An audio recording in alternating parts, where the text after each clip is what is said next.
So it's time to have a discussion about the practicalities of success. We approach success from a very spiritual place, and we say, it has your name on it, name it and claim it at times. You've heard that in the past. Awakening the creative side of you is just one area of success.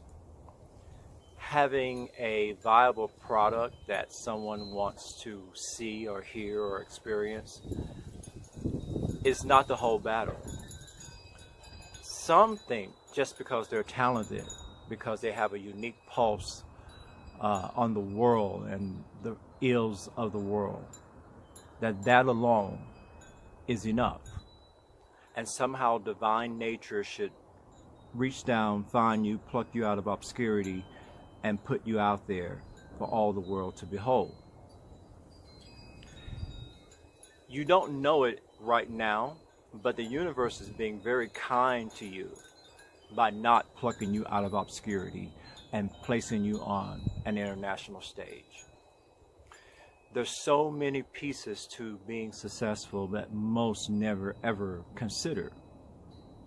Because especially if you're coming from a creative mindset, it's hard to get you to think on the level of the next right step to becoming successful.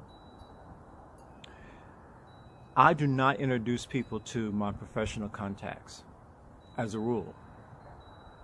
I believe the people who I work with should already know you or have you on their radar, so that when I make an introduction, they're like, oh yeah, I saw this, I saw that, I heard of you, I've been wanting to talk to you. For me to bring someone that's totally out of their radar, totally off their radar, means that product had better be the next big thing. I can't risk looking unprofessional. I can't risk being unprepared.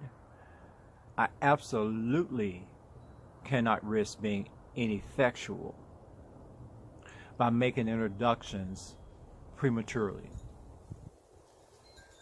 I've given a lot of people the impression that I know very little at times, almost on purpose, so I wouldn't have to have that conversation, that uncomfortable conversation of, no, I don't think you're ready to meet him or her. How many of you are almost near success? You can taste it. You know it's just around the corner. And you're trying to bring too many people through the door with you. People who have not done the work, who have not been in the trenches with you, but who by birthright or some other connection says they deserve to be there with you when that thing happens. This is just food for thought. But is it possible you're not achieving the level of success that you believe you're worthy of because of the company you keep?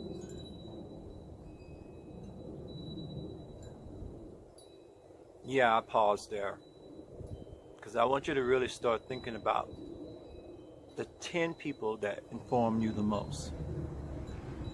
The 10 people that you would drop everything to be with or to go help at a moment's notice.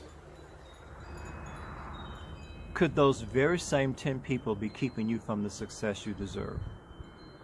Oh, I know you don't want to hear that. I know you don't want to hear that. But if the 10 people around you that are touching you, that are informing you, are not also able to help you get to the next level, can you name 3 people who could possibly help you get to the next level? And then the inverse of that is true too. Why would those people help you? What's in it for them? Why are they your answer and you're not their answer? These are the questions that you have to start answering yourself. These are the questions you have to start asking yourself and answering for yourself in 2018. No more the nebulous, one of these days, this and that is going to happen. Where's my team? How am I going to maintain the success once I'm there? You want to be a millionaire one day. And lately, a millionaire isn't a whole lot of money, unless you hit the 500 million. And there are people who are actually sitting at home saying, one of these days I'm going to be a billionaire. But how many billionaires have you ever met? How many millionaires do you have in your phone? Do you have a conversation with them on a regular basis, if you do have them in your phone? What are they expecting you to talk about? Because trust me when I tell you, their time is valuable. They know their time is valuable, and they expect you to respect their time. So you have to step to them prepared. You have to step to them with an idea of not just why you need to know them, but why they also need to know you. So you want to be successful.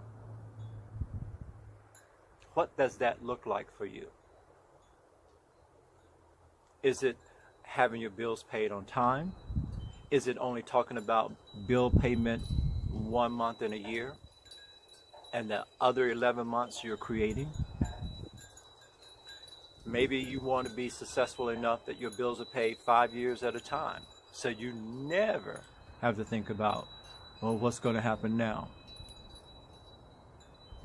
If success for you is just getting out of debt, you should put your head down, go to work, and get out of debt. But if you really think your success needs to affect change in the world, that's a tall order to fill, and you can't do it working at a level where you're just surviving and now you're going to try to teach somebody else. Teach them what? How to strive and how to just get by? In order to teach someone how to thrive, there comes a point in your life where you really do have to be thriving yourself.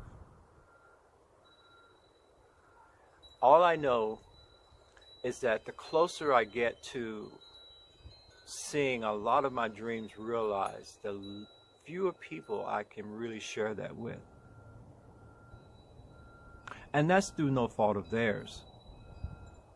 I was constantly trying to help too many who were not asking me for help. It's certainly at the level that I was trying to help. And I wasted a lot of time. I told you I was going to have some very hard conversations this year. This one is right up there. And you want to know something? I got more to say on this subject. It's coming. Peace out.